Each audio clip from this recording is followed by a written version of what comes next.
kaya ganun sis? Gusto niya daw ako, pero hindi naman nag-e-effort sa akin. Baka kasi gusto lang niya attention mo, pero ayaw kanya i-pursue, ayaw niya mag-rest.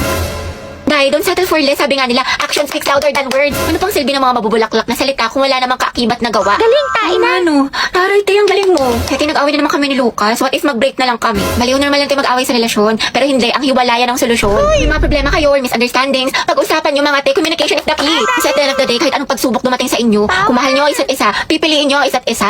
Kaya naglalike ng sexy post ng ibang babae, jowa Pwede ko. mag-like ka rin ng ibang post ng lalaki dahil taste their own medicine para magtino. Kayahin mo si Loie sa bakla dahil hindi yan love kung pinapa-insecure ka. Dahil nag-cheat na naman siya sa akin. Nahuli ko may kachat. Diba sabi ko kasi sa'yo, te, huwag mo nang balikan pero ang tanga-tanga mo. Sabi ang sakit ah. Mahal ko pa kasi, te. Mahal mo nga, pero ang tanong, mahal mo din ba yung sarili mo?